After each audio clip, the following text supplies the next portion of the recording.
வணக்கம் நண்பர்களே.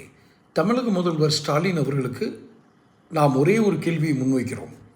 அவர் பதவியேற்கும் பொழுது முத்துவேல் கருணாநிதி ஸ்டால் எனும் நான் அப்படின்னு தான் அவர் பதவியேற்றார். முத்துவேல் கருணாநிதி ஸ்டாலின் எனும் நான். இப்போது உச்சநீதிமன்றத்தில் ஒரு வழக்கு நடக்குது. 2011 குளத்தூர் ஏரியாவில், சென்னையில் இருக்கக்கூடிய குளத்தூர் சட்டமன்ற தொகுதியில் இவர் வாக்காளர்களுக்கு பணம் கொடுத்து தான் வாக்குகளை பெற்றார். யார்? ஸ்டாலின் அப்படின்னு சொல்லி எதிர்த்து போட்டியிட்ட சைதை துரைசாமி அப்படிங்கிற அதிமுகவுடைய வேட்பாளர் வழக்கு போட்டிருக்காரு.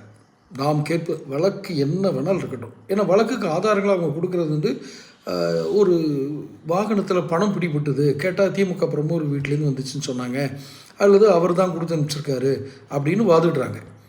வழக்குகளில் உண்மை இருக்கட்டும், பொய் இருக்கட்டும், நீங்கள் இப்போ அந்த வண்டியே உங்கள் இது இல்லை, அந்த பணம் எது வேணாலும் இருக்கட்டும். மிஸ்டர் ஸ்டாலின், நீங்கள் ஒரே ஒரு விஷயத்தை மட்டும் நீங்கள் ஞாபகம் வச்சுக்கோங்க. மக்களிடம் நீங்கள் பகிரங்கமாக ஒரே ஒரு உறுதிமொழியை கொடுங்கள். முத்துவேல் கருணாநிதி மீது ஆணையாக 2011 நடந்த சட்டசபை தேர்தலில் நான் வாக்காளர்களுக்கு எந்த பணமும் கொடுத்து வெற்றி பெறவில்லை. அப்படி ஒரு வாக்காளர்களுக்கு வாக்குகளுக்காக பணம் கொடுத்தது என்பது பொய். அதை நான் செய்யவில்லை. ஏற்கனவே அப்படி தான் நீங்கள் கோர்ட்டில் சொல்லியிருப்பீங்க. மக்கள் முன்னால் இந்த வார்த்தையோடு சொல்லுங்கள். முத்துவேல் கருணாநிதி மீது ஆணையாக, அல்லது நீங்கள் மதிக்கக்கூடிய பெரியார் மீது ஆணையாக, நீங்கள் மதிக்கக்கூடிய எந்த தலைவர் மீதும் ஆணையாக சொல்லுங்கள். நீங்கள் சொன்னீங்கன்னா உங்களுடைய வாய்மை, உங்களுடைய நேர்மை, கண்ணியம் பொது வாழ்வில் நிலைநிறுத்தப்படும். உச்சநீதிமன்றம் என்ன தீர்ப்பு வேணாலும் கொடுக்கட்டும்.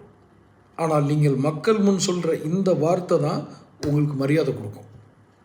நீங்கள் குளத்தூர் தொகுதியில், குளத்தூர்னு இல்லை, ஊரறிஞ்ச உலகறிஞ்ச விஷயம் திருமங்கலம் ஃபார்முலா அப்படின்னு, அது தப்பாக சொல்கிறாங்க. அதுக்கு முன்னாடியிலேருந்து அந்த ஃபார்முலா இருக்குது. சரி, ரைட்டு, அப்போ ஃபேமஸ் ஆச்சுன்னு வச்சுக்கோமே. அதை செஞ்சதும் உங்கள் கட்சிக்காரர் தான், உங்கள் சகோதரர் தான். திருமங்கலம் ஃபார்முலா அப்படின்னு போட்டு இது பண்ணது. இது ஊரறிஞ்சது.